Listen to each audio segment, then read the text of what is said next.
Hey, problem solvers. Welcome to Social Studies. Do you guys remember we just read a book called Enough about 20 protesters who changed America? And the first one that was mentioned was Samuel threw a tea party. Now, this book provides a lot of great examples, but not a lot of detail about those examples. So I thought it would be really cool to dive deeper into the stories of some of these protesters throughout history. And today I want to start with Samuel and his Tea Party, also known as the Boston Tea Party. So sit back and relax, listen to the read aloud, follow along, um, and be ready to talk about what we've learned when we come back on Zoom. Chapter 1, Tea in the Harbor. At 9 a.m. on November 29th, 1773, bells clanged from every church steeple in Boston, a city in the British colony of Massachusetts. People came out of their homes. Signs hanging on fences called them to a meeting. Nearly 5,000 people gathered at the Old South Meeting House. There, they discussed the arrival of the Dartmouth. This ship carried British tea. The Bostonians were angered by the ship's arrival. They were determined not to let the tea land or to be brought ashore. If it landed, they would have to pay a duty or a tax. The tax would cost 3 pennies per pound of tea. The tax was small, but the colonists felt it was unfair. It had been passed by the British Parliament, but the colonists did not have a say in Parliament. The tea tax was the latest in a long string of what the colonists considered unfair British laws.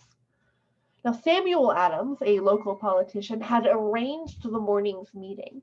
He demanded that the tea be sent back to London. He said that the colonists should not pay taxes, but the ship couldn't return to London. It didn't have a permit from the royal governor, Thomas Hutchinson, and Hutchinson wouldn't issue a permit unless the tax was paid. For 2 more weeks, the people of Boston met almost daily. They had to figure out what to do with the tea. It had to be either sent back or landed within 20 days. Otherwise, custom officials would seize the ship. Then the tea would be sold at auction and the hated duty paid. The colonists had until December 17th to act. The situation soon became more urgent. 2 ships carrying tea arrived in Boston. The Eleanor arrived December 3rd, and it was followed by the Beaver on December 7th. Secret identities. The men who participated in the Boston Tea Party swore to keep their identities secret. Many took their secret to the grave. Others only revealed their role 50 or more years later. And to this day, no one knows for certain the names of all the men involved. One person who likely took part was silversmith Paul Revere. Another was Thomas Melville, grandfather of author Herman Melville. Now, on the morning of December 16th, an estimated 7,000 people gathered at the Old South Meeting House. They talked to Francis Roch, the owner of the Dartmouth, and they sent Roch to see Hutchinson. They said Roch should ask for a permit to return the tea to London. Hutchinson was in Milton, 7 miles or 11.3 kilometers away, and by the time Roch returned to Boston, it was almost 6 p.m. The sun was falling. He told the gathered masses Hutchinson's answer. No. The crowd broke into angry shouts. Adams said the meeting could do nothing more to save the country. This may have been a signal. And just then, from outside, a loud whooping pierced the air. people rushed out of the meeting house. They saw 50 or more men hiding in the shadows. Many were disguised as Native Americans, and their faces were darkened with soot or charcoal. They wore blankets around their shoulders. They carried axes, hatchets, knives, and pistols. Leaders of the meeting, including Adams and John Hancock, remained in the meeting house. They couldn't be part of what happened next, but thousands of others followed the disguised men to the harbor. The crowd stopped at the edge of the wharf. The disguised men boarded the ship when they used axes and hatchets to smash the chests open. They dumped the tea overboard, and within 3 hours, the men had emptied all 342 chests. The chests held more than 46 tons, or 41.7 metric tons, of tea, and the tea was worth 10,000 British pounds, or approximately $1.7 million in today's money. Go back over here and read Teenage Tea Party Patriot. A 16-year-old Joshua Wythe was a blacksmith's apprentice. Wythe learned of the plan for destroying the tea only hours before the event, but he managed to get to the harbor. He disguised himself. Not even his closest friends recognized him. On the tea ships, Wythe and the other men joked quietly about making so much tea for the fish. But they worked quickly. Wythe later said he had never worked as hard in his life as he did unloading the tea, and he went on to serve in several battles of the American Revolution. This is a good transition into this, starting a revolution. Boston lawyer John Adams learned about the destruction of the tea the next day. He predicted it would have lasting consequences. He was right.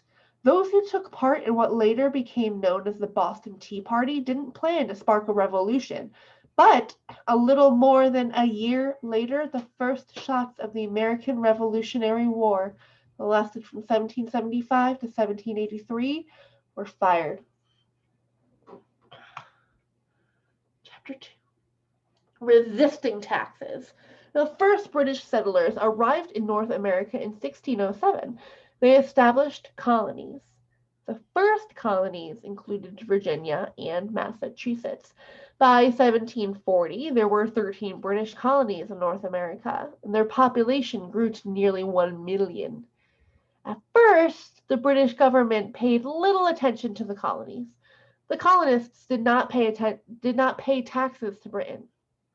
They were allowed to govern themselves. Each colony had its own government, laws, and even money. In the 1700s, Britain began to exert more control over the colonies. In 1733, Parliament added a 6-cent per gallon, 3.8 liters, tax on foreign molasses.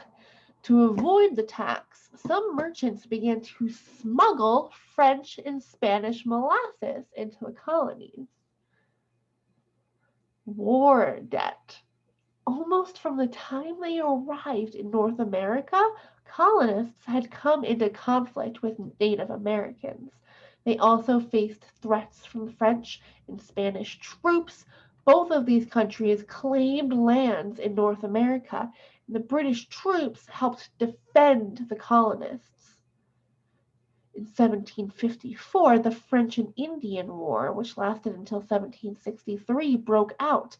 France and its Native American allies fought against the British colonies. Many Native Americans sided with the French because of their history of trading furs. Each side wanted to win control of the Ohio River Valley. A total of 20,000 British soldiers served alongside American colonial forces. The war ended with British victory in 1763. Britain gained control of North America east of the Mississippi River, but the war had cost the lives of many British soldiers. It had also been expensive. By the time the war was over, Britain was in debt. Now, new taxes. Many in the British government felt the colonists should help pay this debt. They also wanted the colonies to pay for continued defense against attacks. So Parliament imposed a series of taxes on the colonists. Some colonists began to complain about taxation without representation. They pointed out that the colonies had no representatives in the British Parliament. They didn't have a say in what taxes they had to pay. Stamp Act. In March 1765, Parliament passed the Stamp Act. The act required colonists to pay a royal stamp to place on all printed goods. This included newspapers, legal documents, even playing cards. And people across the colonies were outraged. They could not avoid this tax, and it would affect almost everyone. In many places, colonists formed secret societies, likely to protect the Stamp Act. No, I'm sorry, likely to protest the Stamp Act. Totally different. Protest the Stamp Act. The societies were known as Sons of Liberty. They rallied large mobs to protest the Stamp Act. The mobs threatened royal agents who sold stamps. They destroyed the agents' properties in homes in some cases. They even attacked the agents. All the agents resigned. On October 7, 1765, delegates or representatives from 9 colonies met in New York City in the New York colony to form the Stamp Act Congress. Delegates wrote the Declaration of Rights and Grievances. The document said the colonists were happy to be part of the British Empire. It emphasized their loyalty to the king, but it also argued that Parliament did not have the right to tax the colonies. The Stamp Act took effect on November 1st, but there were no royal agents to sell the stamps. In addition, merchants in Boston, New York, Philadelphia, Pennsylvania agreed not to import most British goods. Within months, this boycott had affected merchants in Britain. On March 18, 1766, Parliament repealed or withdrew the Stamp Act, but the repeal did not mean complete victory for the colonies. The same day, Parliament passed the Declaratory Act. It asserted Parliament's right to tax the colonies. Okay. I'm going to pause there.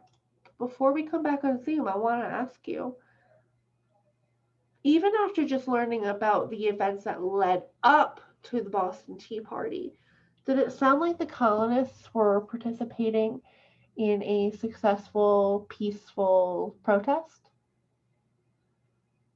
Can't wait to hear your thoughts. I'll see you on Zoom soon.